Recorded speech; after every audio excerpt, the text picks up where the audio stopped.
A mis 68 años, nunca imaginé que mi cumpleaños lo pasaría durmiendo en el piso sucio de un garaje abandonado que olía a aceite de motor, con las palabras crueles de mi hijo resonando en mi mente. ¿Qué harías con una verdadera herencia? Papá sabía que no te servía de nada.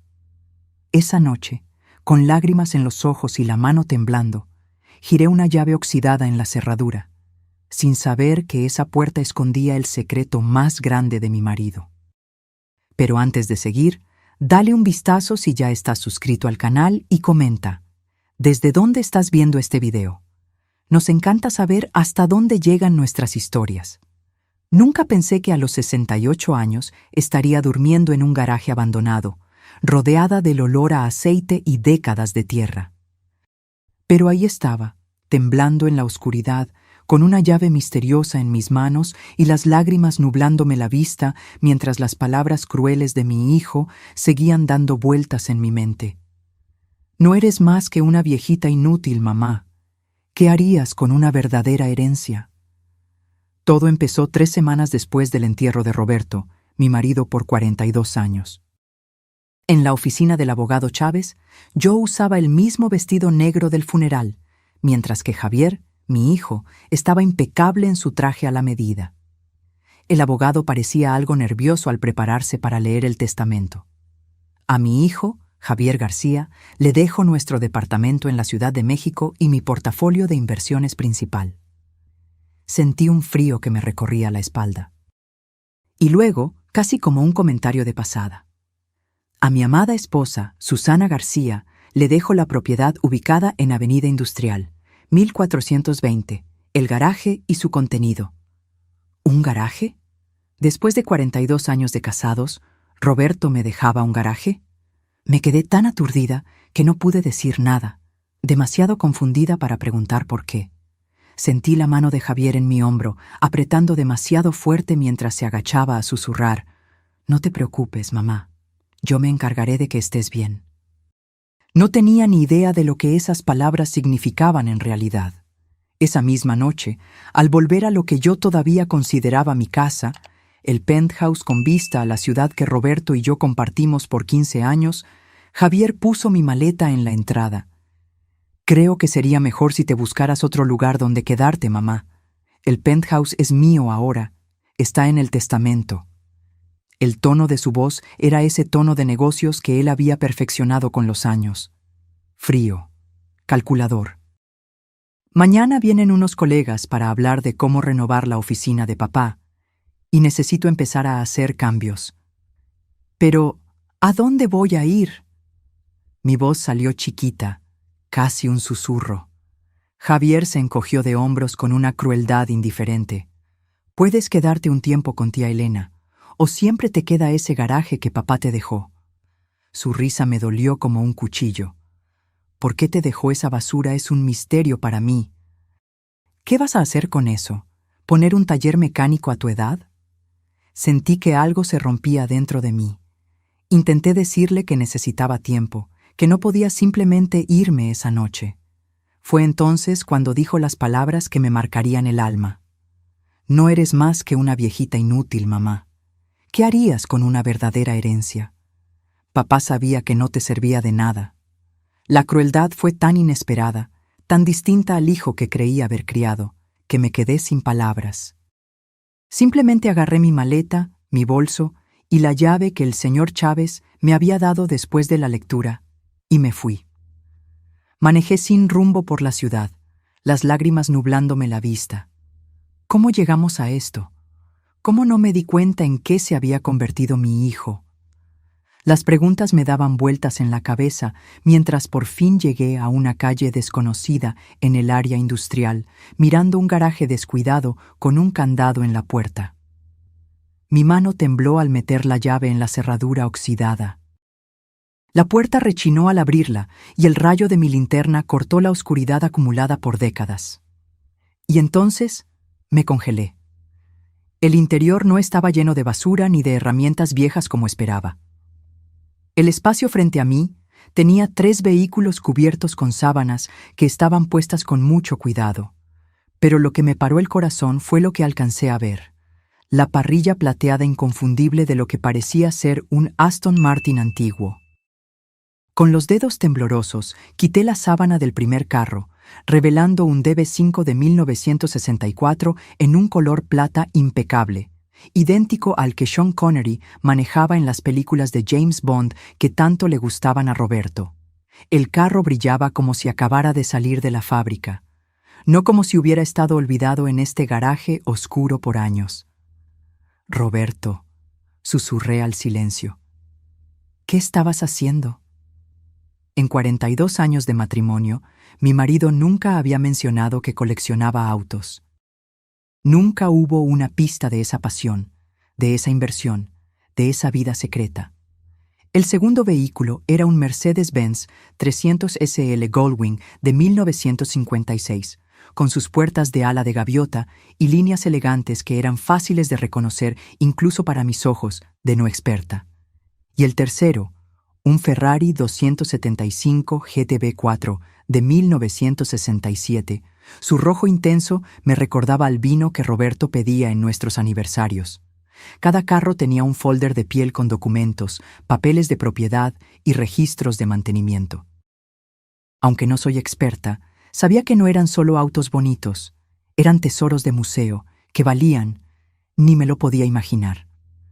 Fue entonces cuando vi un sobre pegado a la pared con mi nombre en la letra inconfundible de Roberto. Al lado había un interruptor de luz que, al encenderlo, mostró que este no era un garaje cualquiera. El espacio estaba profesionalmente equipado con sistemas de aire acondicionado, un piso especial y sistemas de seguridad. No era un edificio abandonado, sino un santuario de autos muy bien planeado. Me senté en un sillón de piel que encontré junto a una pared, con el sobre pesado en mis manos. Con el corazón acelerado, lo abrí y empecé a leer. Mi queridísima Susana, si estás leyendo esto, es porque ya no estoy, y descubriste lo que he llegado a considerar mi último regalo para ti. Las primeras palabras de Roberto me hicieron temblar las manos. Respiré hondo y seguí. Primero, tengo que decir que siento mucho el shock y la confusión que debes estar sintiendo ahora. El secreto no era para lastimarte, sino para proteger lo que estaba construyendo para tu futuro. Una lágrima me rodó por la cara. Roberto siempre me cuidó, pero nunca imaginé hasta qué punto. Hace 6 años, cuando me dieron el diagnóstico, los doctores me dieron un máximo de 5 años. Les gané por 1 año, pero sabía que nuestro tiempo juntos era limitado y necesitaba asegurarme de que estarías bien después de que yo me fuera. Dejé de leer, tratando de no llorar. El diagnóstico de insuficiencia cardíaca progresiva había sido terrible. Pero Roberto siempre le restaba importancia, diciendo que teníamos mucho tiempo. Nunca imaginé que había estado planeando su despedida desde el principio. Sé que te estarás preguntando sobre el testamento, sobre por qué le dejé nuestra casa a Javier en lugar de a ti. Créeme, esa decisión me causó más noches sin dormir que mi salud. Mis manos temblaban tanto que tuve que poner la carta en el piso un momento. En la última década vi a nuestro hijo cambiar. El chico ambicioso que criamos se volvió algo diferente, algo más duro y calculador de lo que yo hubiera querido. La verdad es que me daba miedo lo que te pasaría si les dejaba todo a los dos, o incluso si dividía las cosas equitativamente. Javier habría encontrado la manera de controlar los bienes, de administrar tu parte para tu beneficio, como él diría. Una lágrima cayó en el papel, manchando un poco la tinta. Vi cómo te habla cuando cree que no estoy escuchando, cómo ignora tus opiniones y necesidades. No me había dado cuenta de que Roberto había notado esas cosas. Yo siempre excusaba el comportamiento despectivo de Javier, diciéndome a mí misma que solo estaba ocupado, estresado con su trabajo. Así que hice esta herencia dividida a propósito. Javier recibió lo que él verá como la parte valiosa, el penthouse, las inversiones que se ven, los símbolos de estatus. Pero lo que estás viendo ahora, mi amor, es la verdadera riqueza. Solo estos 3 autos valen alrededor de 12 millones. ¿12 millones? Miré las 3 máquinas silenciosas, sus superficies brillantes reflejando las luces del techo. Esto no podía ser cierto. Los documentos confirmarán que son originales y encontrarás la información de contacto de Carlos del Bosque, mi distribuidor y asesor de confianza para estas compras. Él puede ayudarte con lo que decidas hacer con ellos. Seguí leyendo, cada palabra revelando más del plan tan bien pensado de Roberto. Pero los autos son solo el principio. En la caja fuerte detrás de nuestra foto en San Miguel de Allende, la clave es nuestro aniversario. Encontrarás los documentos de varias propiedades de inversión que compré en los últimos 6 años, todas puestas en un fideicomiso que se transfiere a tu nombre después de mi muerte. También encontrarás información de cuentas de banco que te darán una vida cómoda por el resto de tu vida.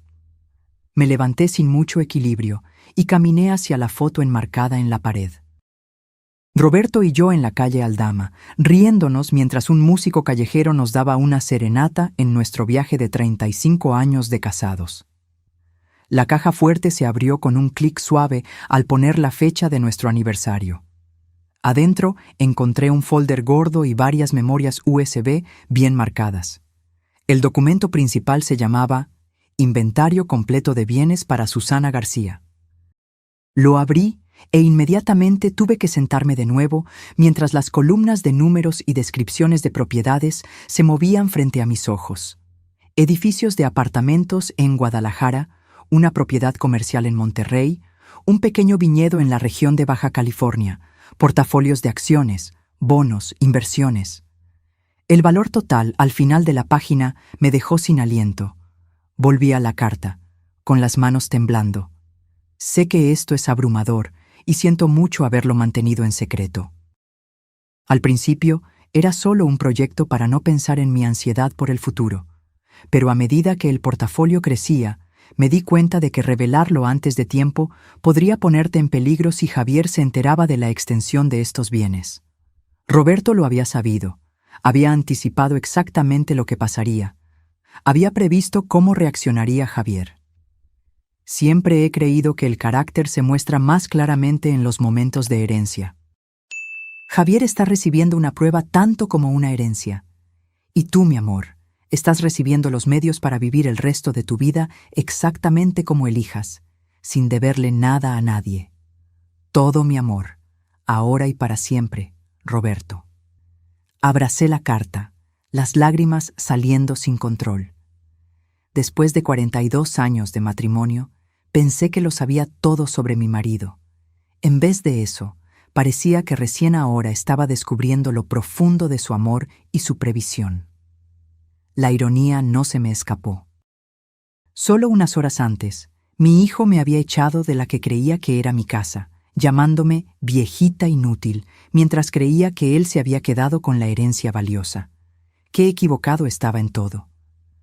Pasé esa primera noche en un sofá de piel que descubrí en una oficina chiquita al lado.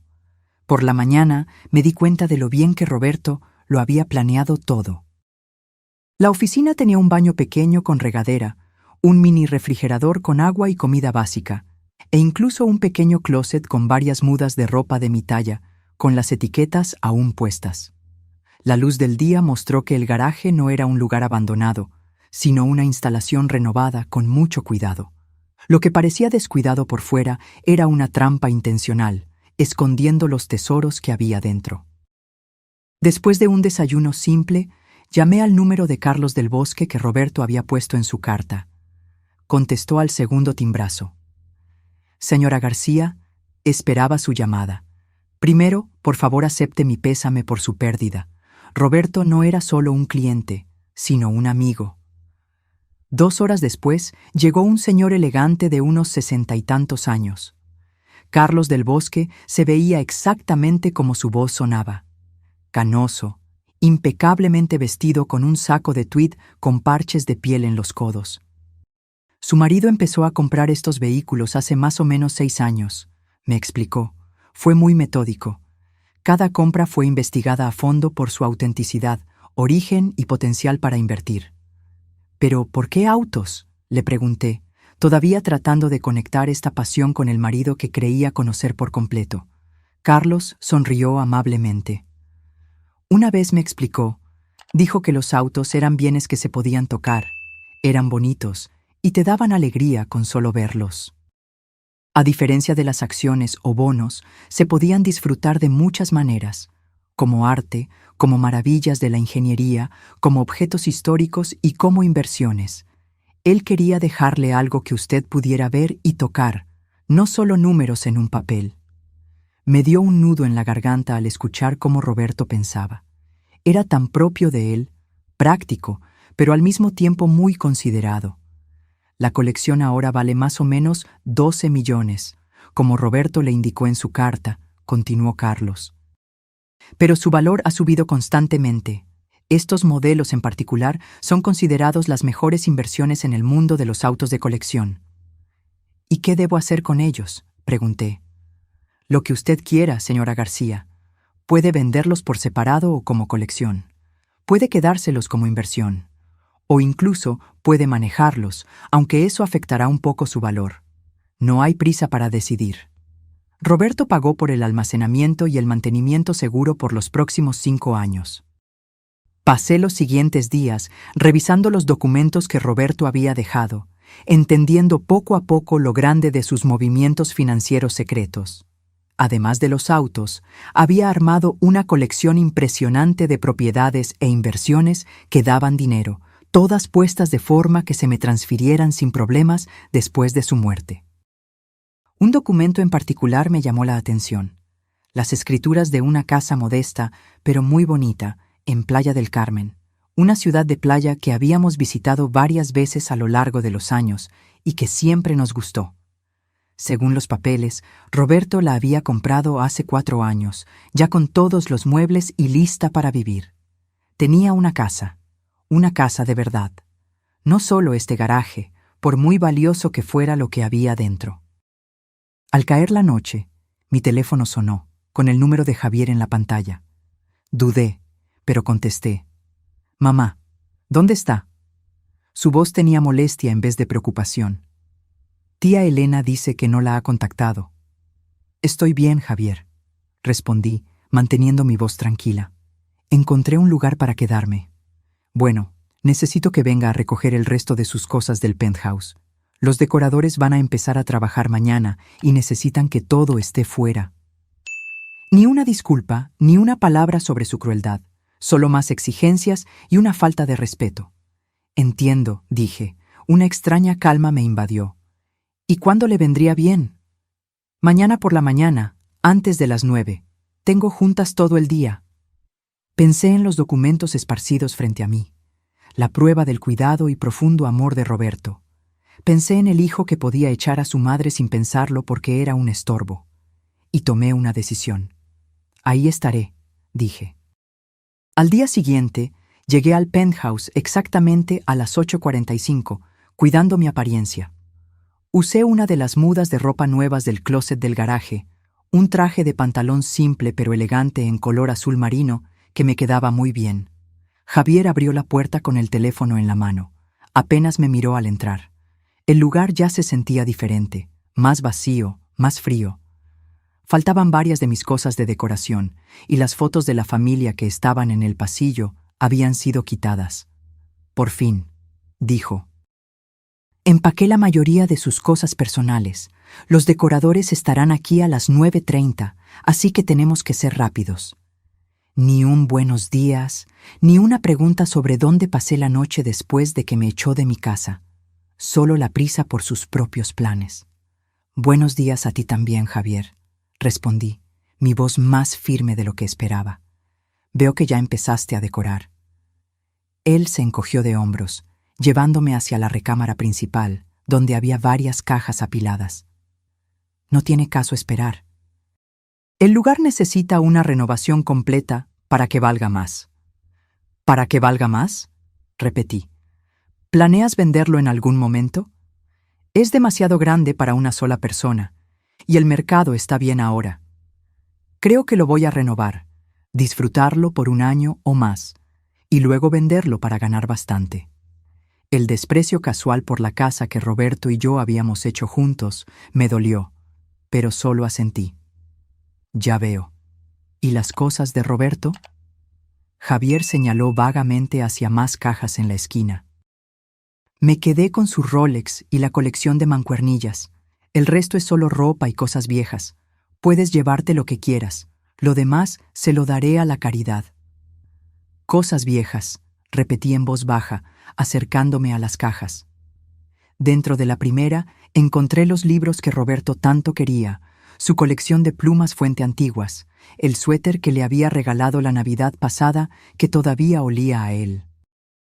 Cada cosa era una parte del hombre que yo había amado, ahora considerada inútil por nuestro hijo.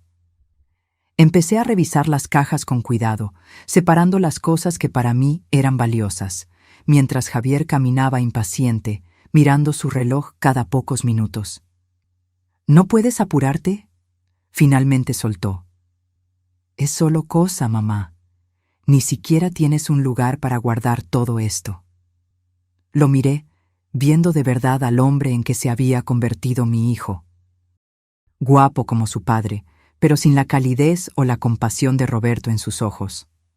Sí tengo un lugar, dije con calma, y voy a tomarme el tiempo que necesite. Estas no son solo cosas, Javier, son recuerdos. Él puso los ojos en blanco. Está bien, tengo llamadas que hacer. Solo termina para las 9:30. Salió sin mirar atrás. Mientras seguía eligiendo cuidadosamente las cosas, me encontré pasando por etapas de duelo, no solo por Roberto, sino por el hijo que pensé que había criado.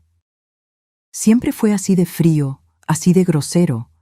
Simplemente me negué a verlo, poniendo excusas para su comportamiento cada vez más insensible. Roberto lo había visto claro, tan claro que hizo un plan elaborado para protegerme de nuestro propio hijo. En el fondo de un closet encontré algo inesperado, la vieja mochila de piel de Roberto, empujada en una esquina. Adentro había un sobre cerrado con mi nombre y una nota. Si encuentras esto, Susana, es una copia extra de todo lo de la caja fuerte del garaje, por si acaso. Mi marido, tan inteligente y precavido, haciendo copias de seguridad de sus copias de seguridad. Cuando el portero me ayudó a subir mis cosas al carro, miré el edificio por última vez. Sentí una extraña mezcla de tristeza y libertad. El penthouse había sido nuestra casa, llena de recuerdos.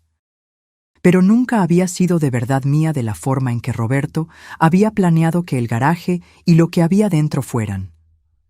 Manejé fuera de la ciudad, hacia la carretera de la costa que llevaba a Playa del Carmen. Era hora de ver la casa que Roberto había preparado para mí, la verdadera herencia que había planeado todo el tiempo. Mientras manejaba, sentí que me quitaba un peso de los hombros. Por primera vez desde la muerte de Roberto, no solo estaba reaccionando a la pérdida y al shock.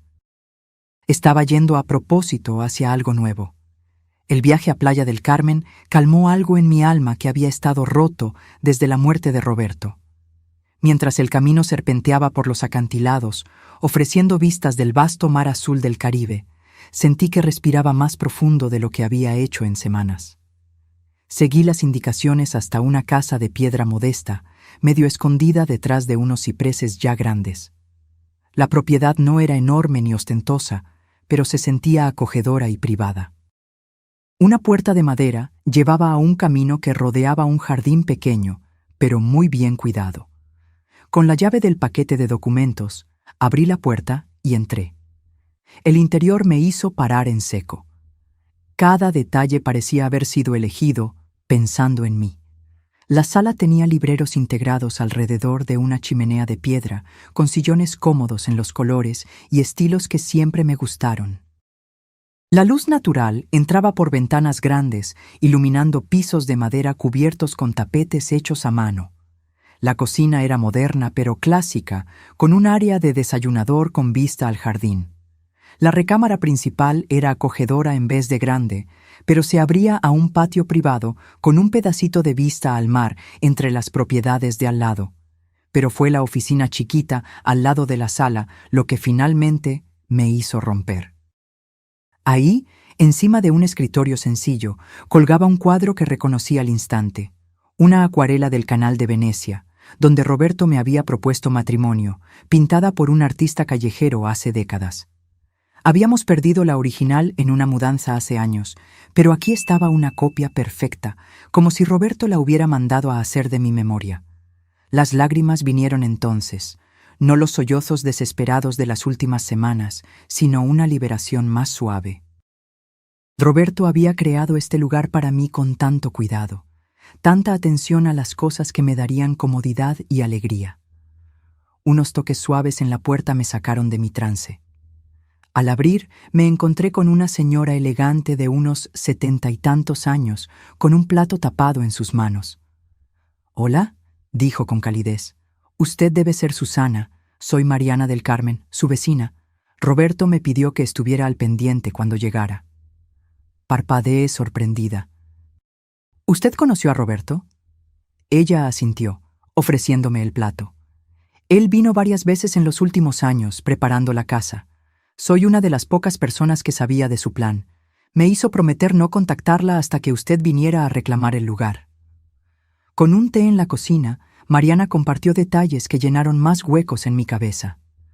«¿Roberto era tan cuidadoso en hacer todo bien?», explicó. Traía fotos de su casa en la ciudad, tratando de capturar su estilo, mientras creaba algo que encajara aquí en Playa del Carmen. «No tenía idea de que estaba haciendo nada de esto», admití. «Lo mantuvo totalmente en secreto». Mariana asintió pensativa. «Él me lo mencionó. Dijo que era para su protección, aunque no me dio más detalles. Me miró con una amabilidad directa. Dijo que cuando usted finalmente viniera, tal vez necesitaría una amiga. Alguien que entendiera lo que era reconstruir una vida después de una pérdida». En los días siguientes, me acomodé en una rutina tranquila, conociendo la ciudad, a otros vecinos, regresando cada noche a la casa que cada vez se sentía más mía. Al cuarto día, mi teléfono sonó con el número de Javier. Dudé antes de contestar. «Mamá, ¿dónde está?». Su voz tenía esa misma nota de impaciencia. «Tía Elena dice que no se ha quedado con ella». «Estoy tomándome un tiempo para mí, Javier», respondí. «Encontré un lugar para quedarme». «¿Qué significa eso? ¿Qué lugar? No puede simplemente desaparecer así». «No voy a hablar de dónde estoy ahora. ¿Había algo en específico que necesitabas?». Una pausa. Luego su voz cambió a su tono de negocios. «De hecho, sí. He estado revisando los papeles de papá más a fondo y encontré algunas referencias a inversiones adicionales que no estaban en el testamento. Creo que puede haber cuentas o propiedades de las que todavía no sabemos». Mi corazón latió más rápido, pero mantuve la voz firme. «Ah, ¿qué tipo de referencias?». «Nada específico, solo notas sobre reuniones con asesores financieros que no reconozco. Algunos comentarios misteriosos sobre asegurar bienes futuros». Javier estaba sospechando, buscando bienes que creía que eran suyos por derecho. ¿Cuánto tiempo pasaría antes de que descubriera la verdad? Si hubiera bienes adicionales, estoy segura de que el señor Chávez los habría mencionado, respondí. «Tal vez», dijo Javier sin estar convencido. «Mira, ¿cuándo va a volver a la ciudad? Deberíamos hablar de esto en persona». «No estoy segura de cuándo volveré», respondí. «Necesito este tiempo lejos». Su frustración se sentía, incluso a través del teléfono. «Mamá, esto es ridículo. No puede simplemente irse sin decirle a nadie dónde está». «Estoy perfectamente bien, Javier. No estoy vagando por ahí y no estoy sola. Simplemente estoy tomándome un tiempo para procesar todo lo que pasó». Después de colgar, me senté en el jardín a pensar en esto. La pregunta que Roberto había hecho en su carta me daba vueltas. ¿Se probaría Javier digno de compartir esta riqueza inesperada? Hasta ahora, sus acciones solo habían confirmado las preocupaciones de Roberto sobre su carácter. Pero la gente puede cambiar, ¿no? El hijo que recordaba de años atrás, el que tenía compasión y calidez genuina. ¿Seguía ahí en algún lugar? 3 meses después, me había acomodado en una rutina que se sentía cada vez más natural. Dividía mi tiempo entre arreglar la casa, explorar mi nueva comunidad y manejar las responsabilidades que venían con la herencia inesperada de Roberto. Con la ayuda de la abogada Patricia del Olmo, había establecido un sistema cómodo para supervisar las propiedades y las inversiones. Los autos seguían en su garaje seguro, cuidados por el equipo de Carlos del Bosque. Incluso manejé el Aston Martin una vez, un viaje con un poco de miedo por la carretera de la costa que me hizo sentir feliz y extrañamente más cerca de Roberto. Javier y yo teníamos una relación tensa, hablábamos principalmente por correos formales sobre cosas prácticas. Como Patricia había predicho, sus primeras investigaciones legales para pelear la herencia se acabaron después de que los abogados confirmaron que los arreglos de Roberto eran muy sólidos. Estaba podando rosas en el jardín cuando un carro que no reconocí se detuvo.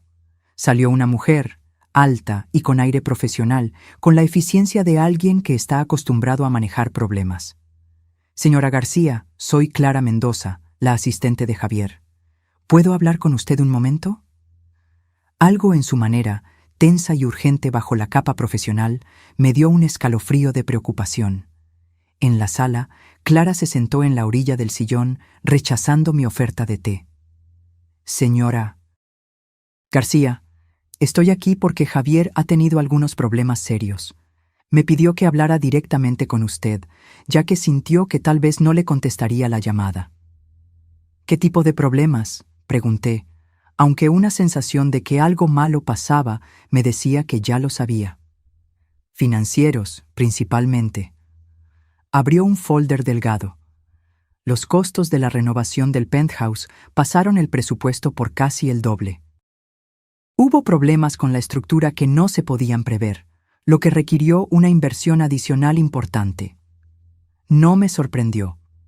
Roberto había mencionado la infraestructura vieja del edificio hace años, aunque sus sugerencias sobre darle mantenimiento habían sido ignoradas como gastos innecesarios. Al mismo tiempo, Clara continuó, la inversión principal de Javier falló. Había puesto mucho dinero en un proyecto de construcción que se topó con problemas de permisos. Los detalles son complicados, pero básicamente está enfrentando pérdidas serias con poco dinero en efectivo. Ya veo, mantuve mi cara seria. ¿Y cómo me afecta a mí? Clara se movió incómoda. Señora García, para serle sincera, Javier necesita ayuda económica. Él sabe que usted tiene los recursos que podrían ayudarlo a evitar la quiebra y perder el penthouse.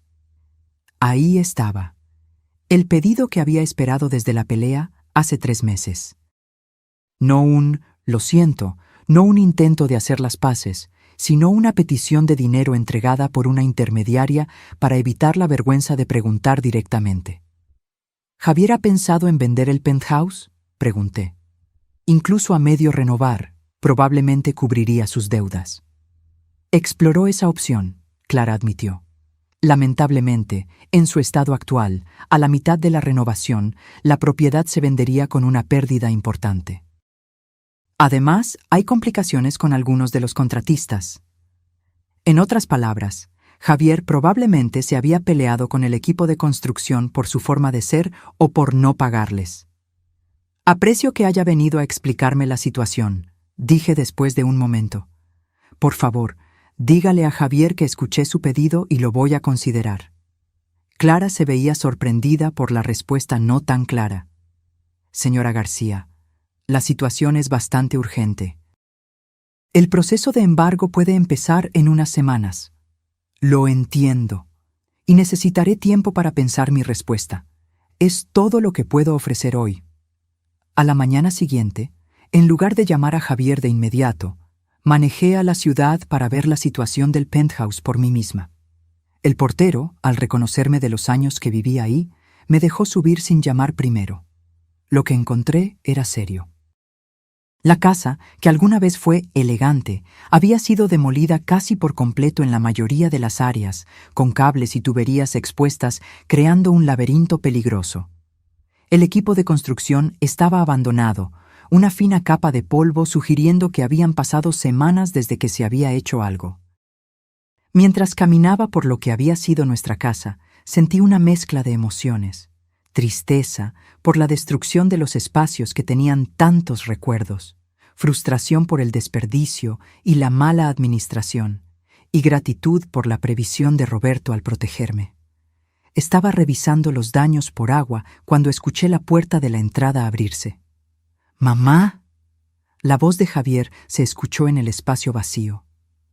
El portero dijo que estaba aquí. Apareció en la puerta y me sorprendió lo diferente que se veía. Su apariencia siempre impecable se había descuidado. Su ropa todavía era cara, pero se veía arrugada, su cara mostrando el estrés de noches sin dormir. Había bajado de peso, los ángulos de su cara resaltando lo mucho que se parecía a Roberto en sus momentos más difíciles. Quería verlo por mí misma, expliqué, señalando la destrucción que nos rodeaba. Javier se pasó la mano por el pelo, un gesto de frustración que reconocí de su infancia. Supongo que Clara le habló ayer. Asentí. Me explicó tu situación financiera. ¿Y? La única palabra tenía un peso de expectativa. Y necesitaba entender la situación completa antes de tomar una decisión. Caminé con cuidado por una pila de cosas que habían tirado. Esto es muy diferente de lo que describiste cuando empezaste las renovaciones. Él se rió. Una risa corta y sin humor. Sí. Bueno, las cosas rara vez salen como uno las planea en la construcción, o en la vida. Javier, dije con amabilidad, ¿qué pasó con el proyecto de inversión? Algo en mi tono debió romper su barrera. Se sentó en un bote de basura volteado, viéndose agotado. Me metí en más de lo que podía manejar. La oportunidad de construcción parecía segura. Apartamentos de lujo en un área prometedora. Las ventas antes de construir ya iban bien.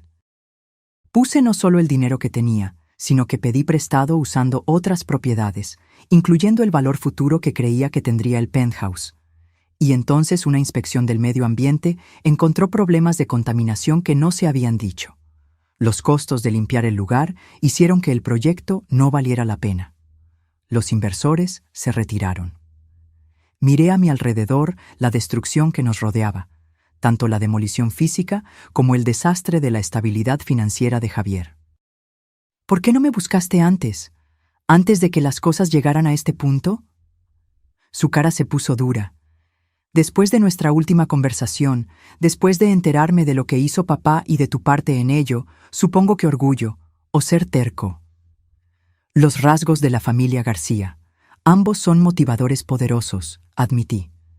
Entonces, Javier dijo después de un momento, tratando de sonar casual, ¿ya tomaste tu decisión sobre ayudarme? Lo miré directamente. Estoy dispuesta a ayudar, Javier, pero no sin condiciones, y no solo dándote un cheque para que pagues tus deudas. Alivio y cansancio lucharon en su cara. ¿Qué condiciones? Necesitamos hablar de esto bien, respondí, caminando hacia la puerta. No aquí, rodeados de la prueba de decisiones tomadas a la ligera. Ven a Playa del Carmen mañana. Hablemos de cómo seguir adelante, que no solo resuelva tu problema inmediato, sino también las cosas que lo causaron. Parecía que quería discutir, presionar por una decisión inmediata, pero la necesidad ganó al orgullo. Está bien, mañana. Javier llegó a la casa exactamente a la hora acordada, a las 11 de la mañana siguiente, su apariencia notablemente más cuidada que el día anterior. Un intento, supuse, de mostrar un control que ya no tenía. Había pasado la mañana preparándome, no solo en mi mente, sino físicamente, arreglando el lugar para nuestra conversación con cuidado. «Tienes una vista preciosa», comentó con rigidez mientras lo llevaba al patio de atrás, donde había puesto sillas cómodas y un almuerzo ligero. «Tu padre eligió bien», estuve de acuerdo. Recordó lo mucho que me gusta la costa. La cara de Javier se puso rara al mencionar a Roberto, pero no dijo nada mientras se sentaba. El patio tenía vista a un jardín pequeño, pero muy bien cuidado, que bajaba suavemente, ofreciendo pedacitos del mar Caribe entre las propiedades de al lado. El ambiente era tranquilo, privado y neutral para la conversación difícil que tendríamos. Después de servirnos té helado a los dos, me giré para mirar a mi hijo directamente. Antes de que hablemos de tu situación financiera, me gustaría mostrarte algo. Le di un folder de piel que había preparado esa mañana, con documentos seleccionados de los archivos de Roberto. Estas son proyecciones financieras y evaluaciones de mantenimiento para el penthouse. le expliqué mientras revisaba las páginas. Tu padre las mandó a hacer hace 3 años, anticipando fallas importantes en los sistemas del edificio. Los cálculos coinciden mucho con lo que encontraste en tus renovaciones. Javier frunció el ceño. Papá nunca mencionó nada de esto. Lo intentó, lo corregí suavemente. Varias veces ignoraste sus preocupaciones, diciendo que era demasiado cauteloso, que eran gastos innecesarios. Te mostró estos informes durante su última visita de Navidad, antes de su diagnóstico. Un destello de reconocimiento cruzó su cara. La molesta evaluación del edificio que seguía mencionando en la cena. La misma. Le di un sorbo a mi té. Roberto no solo estaba siendo cuidadoso, estaba tratando de prepararte para la situación que estás enfrentando ahora. Javier puso el folder a un lado. Su mandíbula se tensó. Si me trajiste aquí solo para decirme, te lo dije, por papá. No, lo interrumpí. Estoy poniendo el contexto para mi decisión de ayudarte. Roberto vio esto venir. No solo los problemas del edificio, sino el patrón de decisiones que te llevaron a tu crisis actual. ¿Y qué patrón es ese? Su tono era defensivo, pero sentí una genuina confusión por debajo. Priorizar el cómo se ven las cosas en vez de lo que en verdad son, dije simplemente. Buscar ganancias impresionantes en vez de un crecimiento estable, no tomar en cuenta la cautela como pesimismo sin sentido. Lo miré directamente. Las mismas cualidades que te llevaron a echar a tu madre de la casa en lugar de pensar en lo que ella necesitaba al lado de tus planes. Tuvo la decencia de verse avergonzado por un momento. Eso no debía haberlo manejado así. No, estuve de acuerdo. No debiste. Un silencio se apoderó de nosotros, solo el sonido lejano de las olas y el canto ocasional de los pájaros marinos. Javier se movió un poco, no acostumbrado a que yo fuera tan directa. A lo largo de su vida adulta, yo había sido la que hacía la paz, la que suavizaba las cosas, la que se acomodaba a sus humores. Entonces, ¿qué me propones? Finalmente preguntó. ¿Cuáles son esas condiciones para tu ayuda? Primero, transparencia total, respondí. Necesito ver todo. Todas las cuentas, deudas, contratos, compromisos. Nada escondido ni que no me digas por conveniencia. Él asintió con rigidez. Está bien. ¿Qué más? Manejo financiero profesional de ahora en adelante, continué.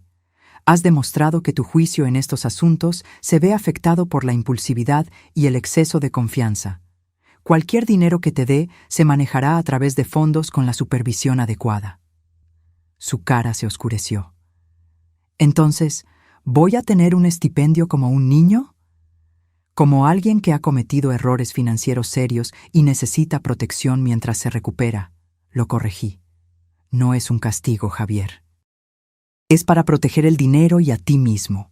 Y supongo que tú vas a controlar esos fondos. No, dije, sorprendiéndolo.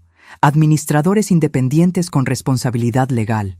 No me interesa controlar tu vida, solo asegurarme de que la ayuda que te doy de verdad te ayude a mejorar a largo plazo.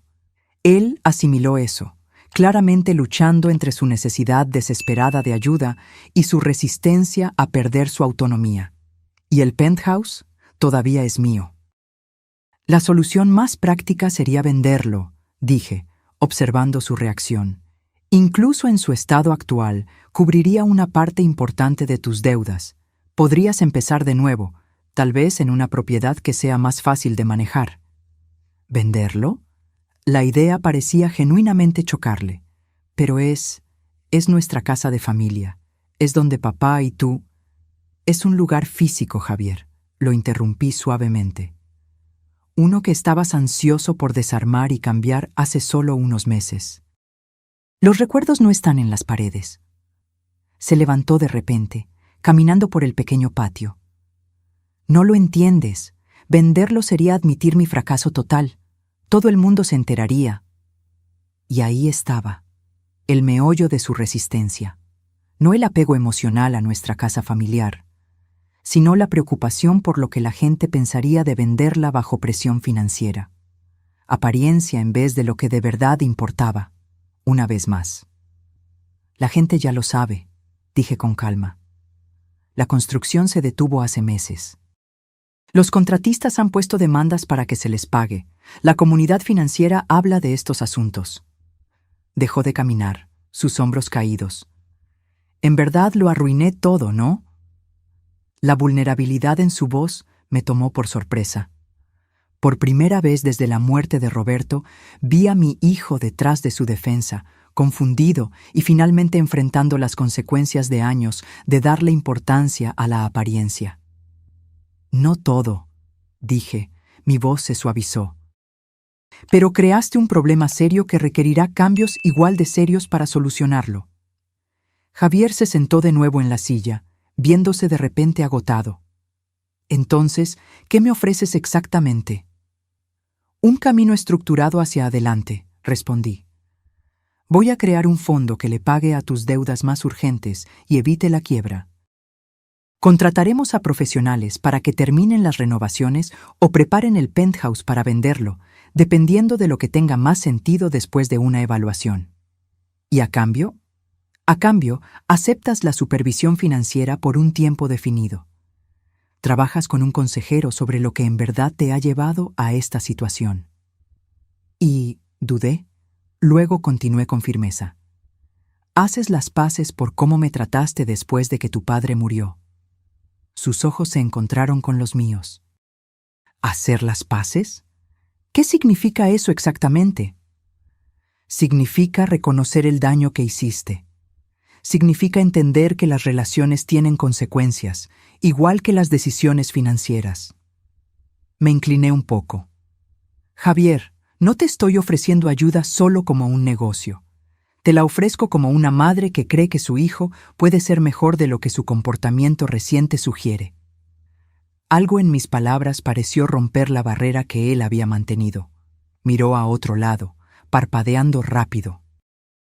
No quise decir lo que dije ese día, dijo suavemente, sobre que eras inútil. Estaba enojado y me desquité. Tal vez, admití. Pero esas palabras no salieron de la nada. Reflejaron una actitud hacia mí, hacia las mujeres mayores en general, que has tenido por un tiempo. Él no lo negó, lo cual era un pequeño avance. Necesito tiempo para pensar en todo esto, dijo finalmente. Tómate el tiempo que necesites, respondí. Pero recuerda que los plazos de tus acreedores no se ajustarán a tu tiempo de pensar. La primavera volvió a Playa del Carmen, pintando el jardín de la casa con explosiones de color contra el fondo azul del mar Caribe. Habían pasado 9 meses desde la muerte de Roberto, 6 desde que descubrí lo que había en el garaje, y 4 desde que la crisis financiera de Javier nos obligó a hablar. Después de 3 días de silencio, Javier había llamado con una respuesta que me sorprendió. Lo haré. Todo, lo que sea necesario. El camino desde esa aceptación no fue fácil. La reestructuración financiera requirió semanas de trabajo intenso con contadores y abogados, revelando la extensión total de los enredos financieros de Javier, algunos mucho peores de lo que él había dicho al principio. El penthouse requirió decisiones difíciles, terminando en un acuerdo, completar las renovaciones esenciales para poder venderlo, y luego venderlo para cubrir las deudas más urgentes. Más difícil que estas cosas prácticas fue el trabajo personal que Javier aceptó hacer. Las sesiones semanales con un terapeuta, al principio tomadas con escepticismo, poco a poco se convirtieron en una fuente de verdadero entendimiento. Nuestra relación entró en un nuevo territorio, uno que ninguno de los dos manejaba perfectamente, pero con una honestidad cada vez mayor de ambos lados. Estaba cuidando las rosas cuando un carro familiar se detuvo.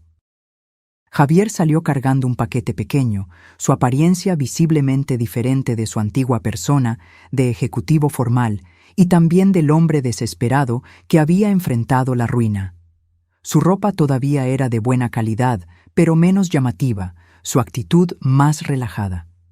Incluso se había dejado una barba corta que suavizaba los ángulos de su cara, haciéndolo parecerse mucho a Roberto cuando era más joven. «El jardín se ve increíble», comentó, saludándome con un beso en la mejilla, un gesto que se sentía muy sincero. De verdad transformaste este lugar. Solo trabajando con lo que tu padre empezó, respondí, dejando a un lado mis herramientas.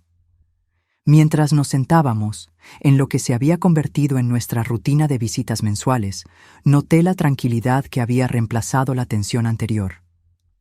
La venta del penthouse es la próxima semana, me dijo.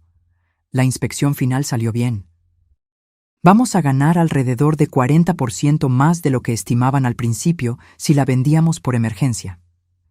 Es una excelente noticia, dije. Eso le dará al fondo más opciones para tus próximos pasos.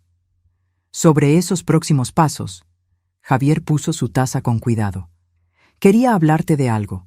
Me ofrecieron un puesto en una organización de desarrollo comunitario que se enfoca en proyectos de vivienda accesible. Levanté las cejas, incapaz de esconder mi sorpresa. La carrera de Javier siempre había sido en bienes raíces comerciales de lujo, con un desprecio frecuente por la vivienda accesible. Obviamente es un sueldo mucho más bajo que mis puestos anteriores, continuó, pero el fondo que creaste significa que mis gastos básicos están cubiertos y, dudó, buscando las palabras, se siente como un trabajo importante, usar lo que sé sobre desarrollo para algo más que solo ganar dinero. Eso suena a un cambio importante, dije. ¿Qué te motivó? Javier miró al mar antes de responder. ¿Recuerdas ese proyecto que falló? Los condominios de lujo. El lugar fue vendido a una empresa de vivienda sin fines de lucro.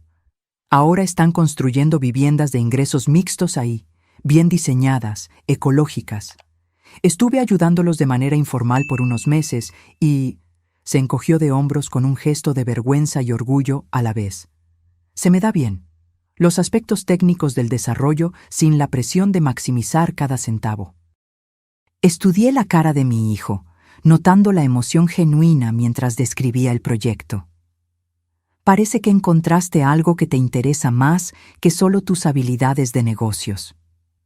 Papá probablemente pensaría que es irónico, admitió Javier con una sonrisa sincera, que yo terminara trabajando en vivienda accesible después de años persiguiendo mercados de lujo.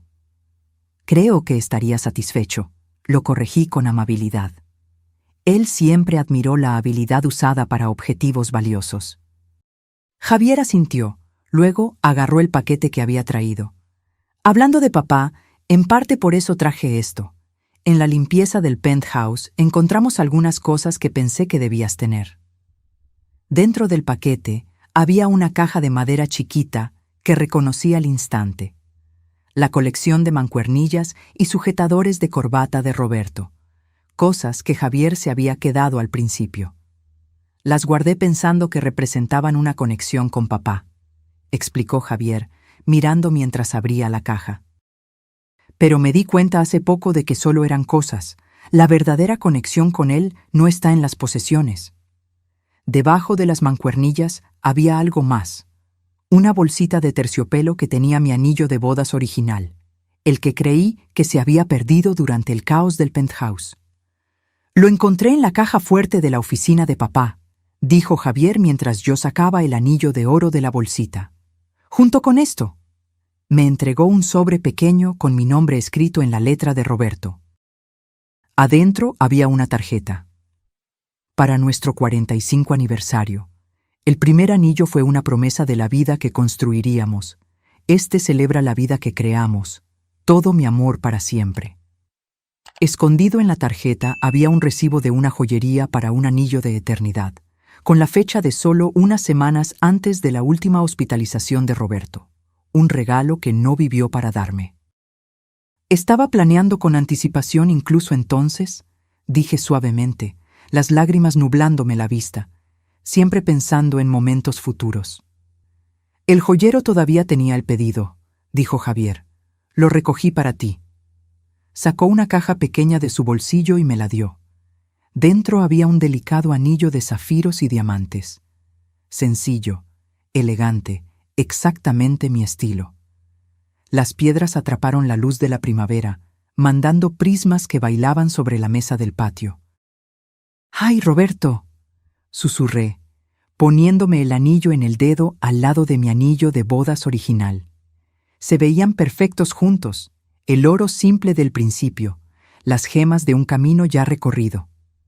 Javier miró en silencio, dejándome este momento de conexión con su padre.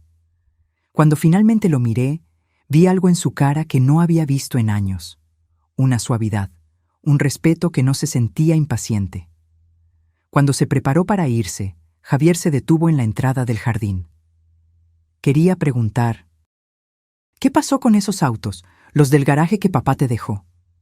Sonreí, recordando mi conversación reciente con Carlos. Me voy a quedar con el Aston Martin. A Roberto le hubiera encantado saber que a veces lo manejo por la costa.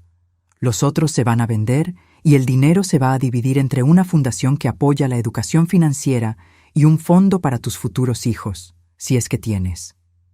Futuros hijos, repitió Javier pensativo. Eso es optimista.